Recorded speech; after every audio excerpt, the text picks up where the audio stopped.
Que a graça e a paz do nosso Senhor Jesus Cristo, o amor do Pai e a comunhão do Espírito Santo de Deus esteja com cada um de nós, agora e sempre. Amém.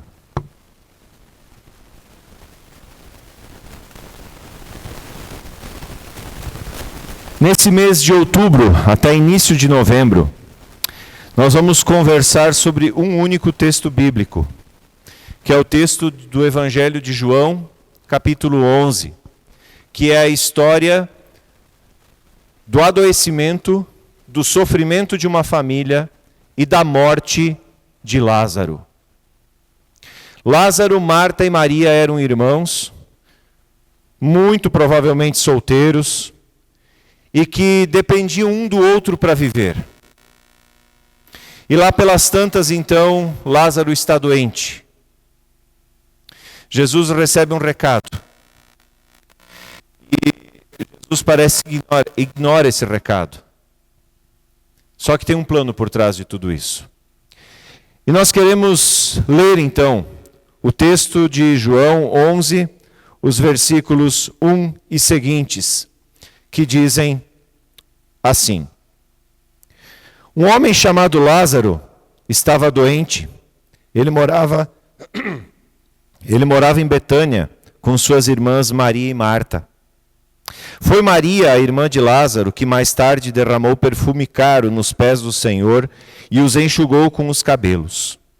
As duas irmãs enviaram um recado a Jesus dizendo: Senhor, seu amigo querido está muito doente. Quando Jesus ouviu isso, disse: A doença de Lázaro não acabará em morte. Ela acontecerá para a glória de Deus, para que o Filho de Deus receba a glória por meio dela. Jesus amava Marta, Maria e Lázaro. Ouvindo, portanto, que Lázaro estava doente, ficou mais 2 dias onde ele estava. Depois disse a seus discípulos: Vamos voltar para a Judeia. Os discípulos se opuseram, dizendo: Rabi, apenas alguns dias atrás o povo da Judeia tentou apedrejá-lo. Ainda assim o Senhor vai voltar para lá? Jesus respondeu: Há 12 horas de claridade todos os dias. Durante o dia as pessoas podem andar com segurança. Conseguem enxergar, pois têm a luz deste mundo. À noite, porém, correm o risco de tropeçar, pois não há luz. E acrescentou: Nosso amigo Lázaro adormeceu, mas agora vou despertá-lo. Os discípulos disseram: Senhor, se ele dorme, é porque logo vai melhorar. Pensavam que Jesus estava falando apenas do repouso do sono, mas ele se referia à morte de Lázaro. Então ele disse claramente: Lázaro está morto. E por causa de vocês eu me alegro por não ter estado lá, pois agora vocês vão crer de fato. Venham, vamos até ele. Tomé, apelidado de Gêmeo, disse aos outros discípulos: Vamos até lá também para morrer com Jesus. Quando Jesus chegou a Betânia, disseram-lhe que Lázaro estava no túmulo havia 4 dias. Betânia ficava a cerca de 3 quilômetros de Jerusalém. E muitos moradores da região tinham vindo consolar Marta e Maria pela perda do irmão. Quando Marta soube que Jesus estava chegando, foi ao seu encontro. Maria, porém, ficou em casa. Marta disse a Jesus: Se o Senhor estivesse aqui, meu irmão não teria morrido. Mas sei que mesmo agora Deus lhe dará tudo o que pedir. Jesus lhe disse: Seu irmão vai ressuscitar. Sim, respondeu Marta, ele vai ressuscitar quando todos ressuscitarem, no último dia. Então Jesus disse: Eu sou a ressurreição e a vida. Quem crê em mim, mesmo depois de morrer. Quem crê em mim viverá mesmo depois de morrer. Quem vive e crê em mim jamais morrerá. Você crê nisso, Marta? Nós lemos João capítulo 11, os versículos 1 até 26. Queremos orar. Senhor, obrigado por essa palavra tão poderosa do Evangelho de João capítulo 11. Obrigado por esses 26 versículos que querem nos ensinar realidades e verdades muito profundas a teu respeito e a respeito da vida humana. Por isso agora abençoa o ouvir e o meditar nesta palavra. Assim oramos no nome de Jesus. Amém.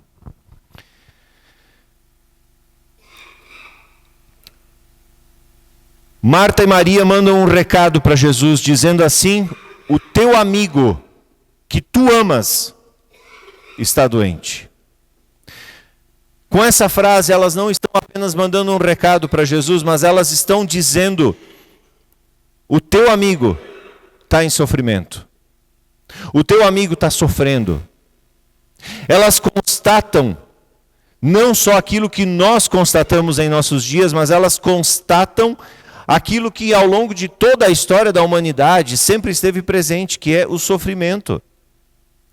E somente em situações de sofrimento é que a gente pergunta: por que de tanto sofrimento? Qual é a origem do sofrimento? Por que sofremos?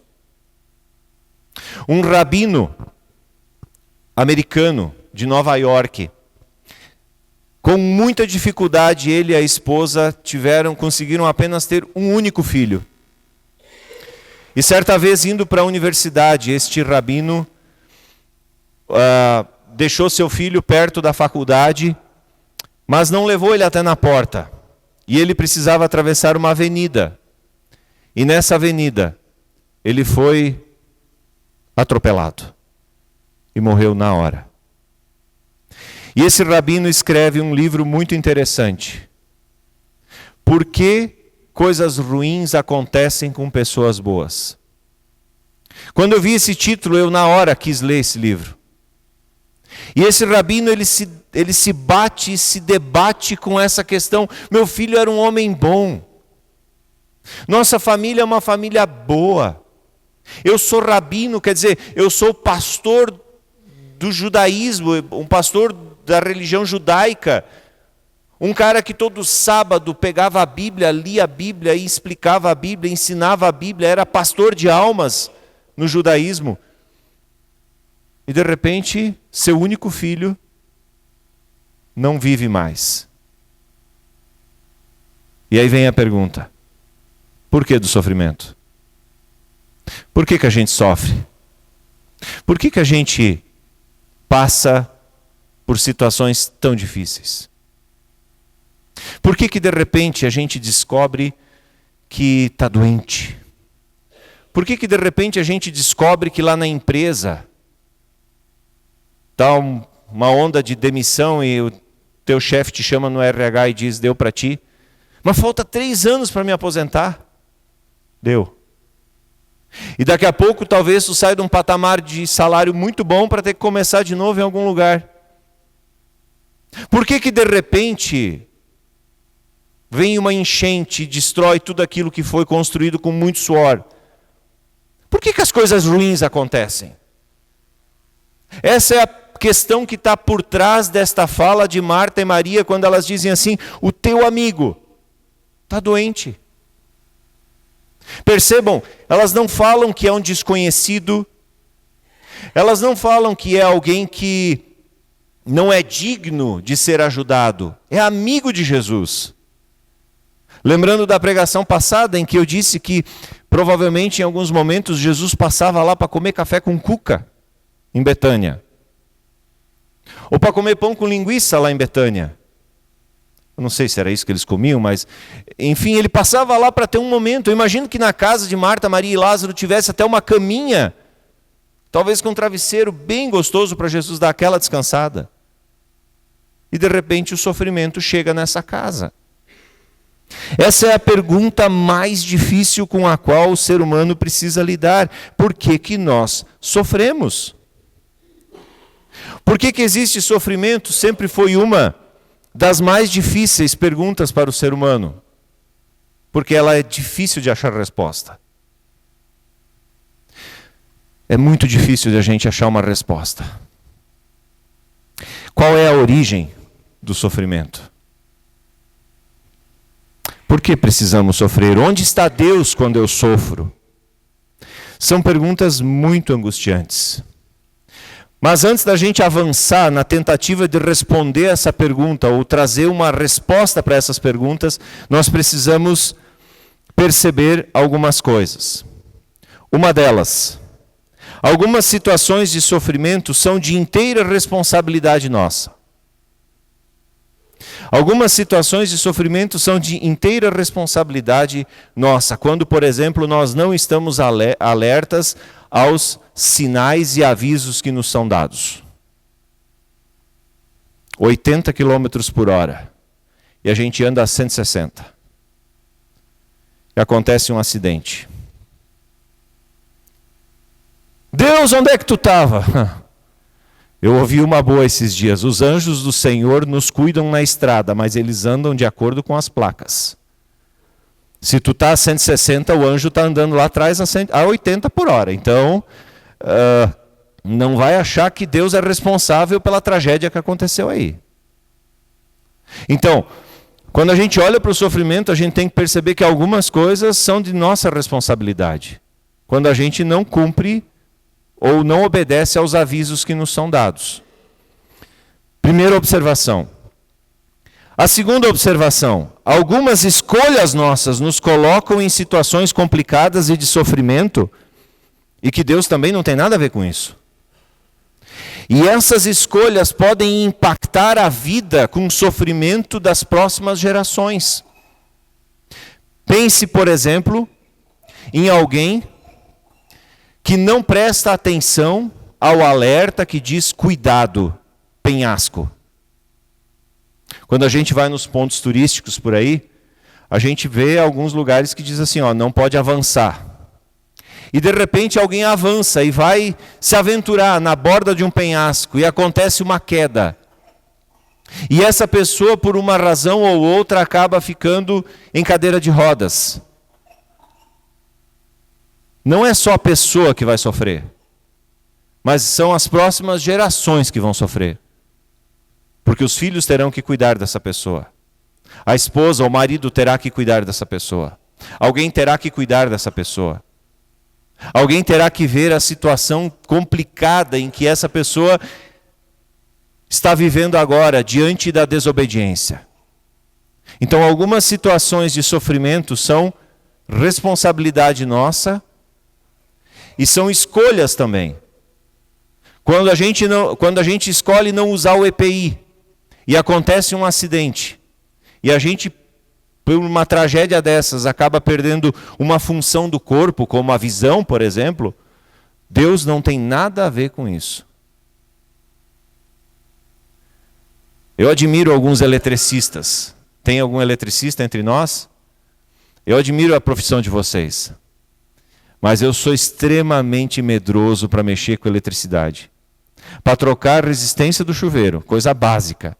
Eu desligo o disjuntor e eu vou lá na rua e desligo, lá na entrada geral. Porque se me acontece de eu, por um acaso, não avisar que estou trocando o disjuntor e alguém vai lá e liga aquele disjuntor, eu não quero levar um beliscão. Eu sou muito medroso. Eu sou muito medroso. E eu acho muito fantástico alguns que mexem em rede energizada. Deus me livre, eu quero ficar longe de ti. Porque assim, tem que saber o que está fazendo. Mas é um risco. Tu está entendendo? Situações de sofrimento a gente não pode botar tudo no mesmo balaio, a gente tem que começar a separar as coisas. Algumas coisas são escolhas da gente. Se eu escolho não obedecer aos limites colocados, se eu escolho não obedecer àquilo que tem que ser feito, a seguir protocolos. Olha, se um protocolo de segurança foi desenvolvido é porque muita gente tomou choque antes de ter aquele protocolo. Né? Então, a gente precisa entender isso também. Outras questões de sofrimento vêm por conta de que a gente não se ama. Quando o médico diz, por exemplo, cuida com o teu colesterol. Tem uns que dizem assim, eu já não vou nem no médico para não saber em quanto está. Só que isso tudo pode provocar uma hora um problema de saúde muito sério. E daqui a pouco tu está no fundo de uma cama, vegetando, impondo sofrimento sobre aqueles que não escolheram isso para si. Quando a gente não se ama, a gente impõe sofrimento para os outros muitas vezes. Ok, pastor, eu entendi. Mas ainda assim existem situações que a gente não tem como explicar. É verdade. E aqui nós chegamos ao ponto central da nossa conversa nessa manhã. Existem situações de sofrimento que fazem a gente desconfiar de fato que Deus nos ama. Existem situações de sofrimento que fazem a gente desconfiar de que Deus está presente, porque não tem explicação. Eu queria recomendar a leitura de um livro que eu li no tempo da faculdade, do Philip Yancey. Ele está esgotado. Talvez no sebo tu consiga comprar ele, mas vale muito a pena a leitura desse livro. Onde está Deus quando chega a dor? Vale muito a pena a leitura desse livro. Philip Yancey é um pastor americano que viveu, não sei direito, mas eu acho que 10 ou 12 anos no Rio de Janeiro. Então ele conhece a realidade do povo brasileiro, por isso ele escreve também para a nossa realidade. E ele aborda essa temática com muita sinceridade e com muita misericórdia. Onde está Deus quando chega a dor? Queria recomendar esse livro para a nossa leitura. Pois bem, depois dessa indicação de literatura, de onde vem e por que nós sofremos? Por que o sofrimento está presente no mundo? Por mais que se fale e se escreva sobre, a fé cristã tem a resposta que traz ao coração do humano sentido do porquê que nós sofremos. Quando a gente conhece a Bíblia, quando a gente estuda a Bíblia, quando a gente lê a Bíblia de capa a capa, a gente começa a entender algumas coisas. E uma delas é por que o sofrimento existe. E para a gente entender do porquê que o sofrimento existe, a gente tem que voltar lá para a criação. Lá para a origem de tudo. Deus cria a humanidade. E Deus cria a humanidade com um propósito específico. Que essa humanidade vivesse em íntima comunhão com o Criador. Em íntima comunhão com Deus Todo-Poderoso. E Deus deu apenas uma ordem. E aí começa o problema. Não mexam naquela dita árvore. Não mexam naquela dita árvore. Mais tarde, romanticamente, disseram que é a maçã, né? Não é maçã, gente. Não diz a Bíblia, não diz que árvore que é. Né? Ah, o fruto do pecado é a maçã. Não, gente. Come tua maçã de boa, tem vitamina C, faz muito bem para a digestão. É uma frutinha muito boa. Deus disse não mexe. Só que a gente já foi criança. A gente continua sendo criança, mesmo talvez com cabelo branco. Se a esposa diz não mexe, isso dá uma coceira, né? Não é assim? Dá uma coceira. Não mexe. Não toca nesse negócio. E o que Adão e Eva fizeram? O que a humanidade fez? Ah, não deve ser tão ruim assim. Não deve ser tão ruim assim. E usando da sua liberdade de escolha, foi lá e mexeu onde não devia. E isso gerou a expulsão do paraíso. Nós perdemos a perfeição e a plenitude da presença de Deus. E a partir daquele momento, o ser humano começou a amargar o preço de estar longe de Deus. E é por isso que sofremos. É por isso que existe sofrimento no mundo. Porque nós estamos longe do Criador. Porque nós estamos afastados do Criador. Sabe, a gente muitas vezes já ouviu perguntas do tipo, tá, mas se Deus sabia que o ser humano ia fazer a coisa ficar ruim, por que Deus não disse não pode mexer? Ou por que Deus deu ao ser humano a liberdade de mexer ou não? Criação perfeita significa liberdade de escolha também. Sem a possibilidade de escolher, não seria criação perfeita.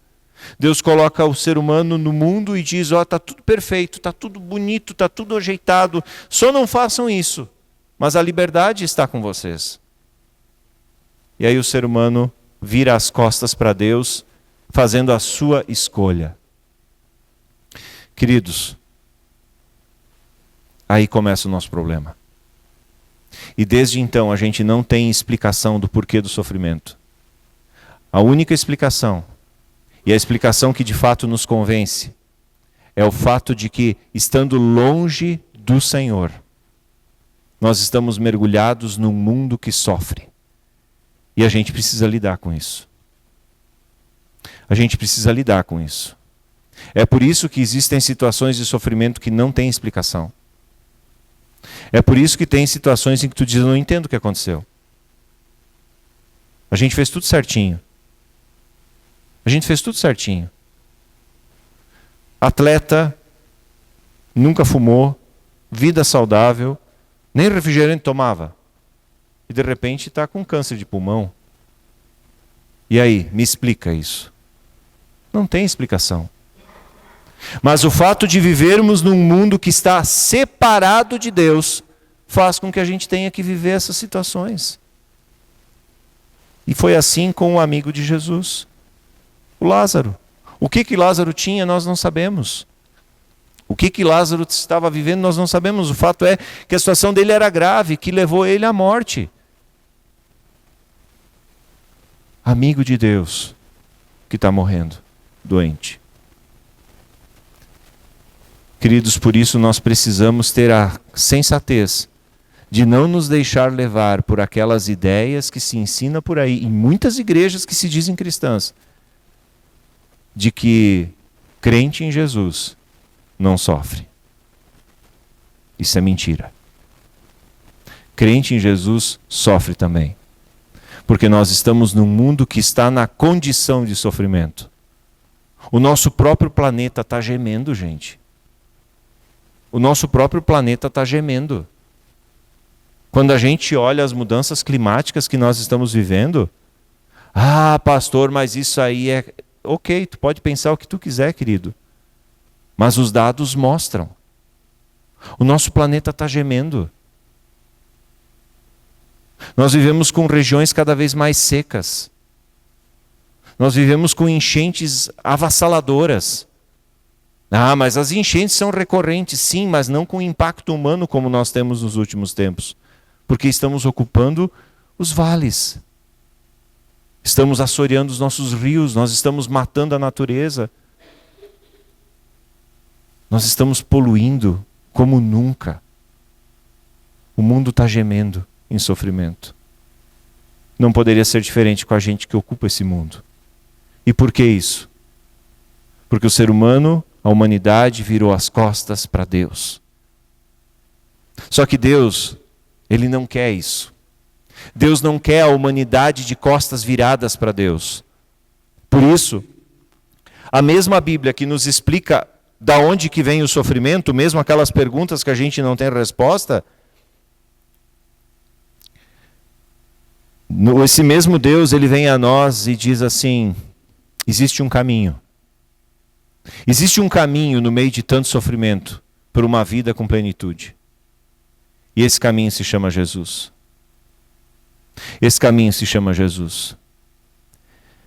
Para quem esteve domingo passado, lembra que eu falei, e eu quero resgatar, quando Jesus diz, eu estou com vocês todos os dias.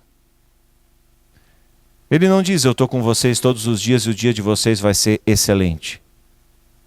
Eu não estou com vocês todos os dias e os dias de vocês serão sem sofrimento.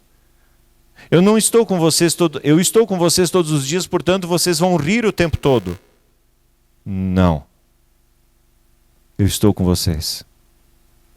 Portanto, Jesus é o caminho que no meio de tanto sofrimento nos permite alcançar uma vida possível num mundo terrível. De que maneira? De que maneira? Jesus veio ao mundo.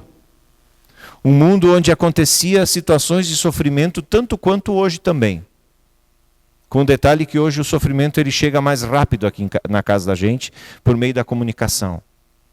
Ou fulano morreu, ou fulano se acidentou, ou fulano ficou doente, ou fulana, e a gente fica sabendo meio que instantaneamente. Jesus veio para esse mundo para dizer assim, gente, por hora nós temos que viver aqui, mas nós temos um caminho de esperança, um caminho de vida. Um caminho que lá na frente tudo vai ser novo.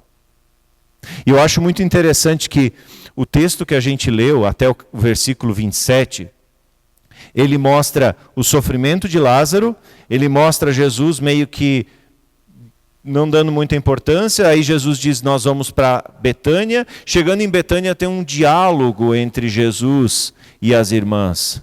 Senhor, se tu estivesse aqui não teria acontecido isso. Elas também achavam que a presença de Jesus era bonança. Não. Jesus diz, olha, teu irmão não vai viver, não vai morrer para sempre. Eu sei disso. Elas já estavam conscientes dessa esperança. Mas eu não queria o sofrimento, Senhor. Pois é, mas enquanto a gente vive aqui, infelizmente, a notícia que eu tenho para te dar é que a gente vai viver sob o jugo do sofrimento. E ele pode chegar na tua casa. Ele pode chegar na tua família. Mas no meio de tudo isso, Jesus quer ser a nossa esperança de que um dia esse sofrimento vai acabar. De que um dia esse sofrimento vai chegar ao fim. De que um dia toda essa dor vai ser enxugada. Eu acho muito interessante que a Bíblia começa contando de um mundo perfeito. E começa contando também de uma humanidade que se desvia do Senhor e, portanto, amarga o sofrimento. E lá no finalzinho, no Apocalipse, capítulo 21, a Bíblia diz, já não haverá mais pranto, nem choro, nem dor. Porque as primeiras coisas passaram, agora é tudo novo. É isso que Jesus quer colocar no nosso coração. Essa semente da esperança de dias melhores. Essa esperança de dias melhores. Não como o J Quest canta, dias melhores para sempre. Dias melhores na eternidade com o Senhor. Porque enquanto vivermos aqui, por mais que nós criemos e desenvolvemos métodos para lidar e acabar com algumas situações de sofrimento, nós ainda estaremos sujeitos ao sofrimento. Louvado seja Deus pela ciência. Louvado seja Deus por homens e mulheres que se debruçaram em laboratórios desenvolvendo vacinas para doenças que antigamente eram avassaladoras e que hoje não matam mais com tanta intensidade. Mas aí surgiu coisa nova. E é essa constante roda girando, onde o sofrimento está presente, que nós vamos ter que viver e suportar até quando Jesus voltar. Se tu achou que tu vinha aqui nessa manhã para receber a resposta do porquê nós sofremos, lamento te dizer, nós vamos continuar procurando essa resposta. Mas a gente sabe por que do sofrimento estar presente no mundo. Que é o fato de que esse mundo está distante de Deus. Não porque Deus se afastou, mas porque o ser humano virou as costas para Deus. E sempre que nós vemos notícias terríveis, Deus diz, eu não queria que fosse assim. Sempre quando um homem covardemente agride uma mulher ou mata uma mulher, Deus diz, eu não queria que fosse assim. Sempre que pais perdem seus filhos em acidente automobilístico, Deus diz, eu não queria que fosse assim. Sempre que pais perdem seus filhos, ou filhos perdem seus pais, por erros médicos, Deus diz, eu não queria que fosse assim.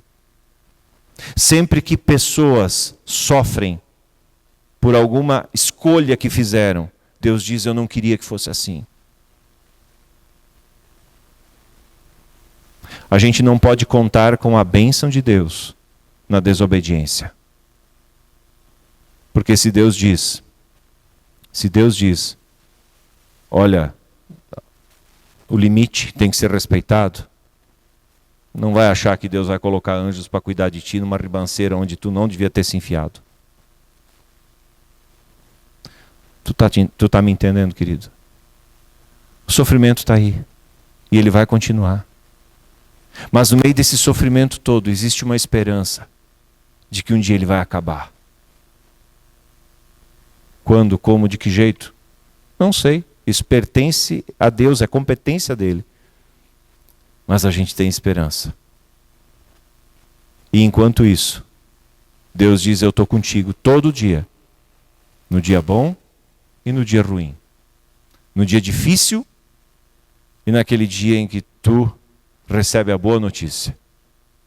Eu estou contigo todo dia. Que Deus abençoe, que Deus guarde, que Deus cuide a tua vida. Que Deus abençoe a tua caminhada. E que tu perceba esse cuidado do Senhor, mesmo quando as coisas estão difíceis e complicadas. Amém.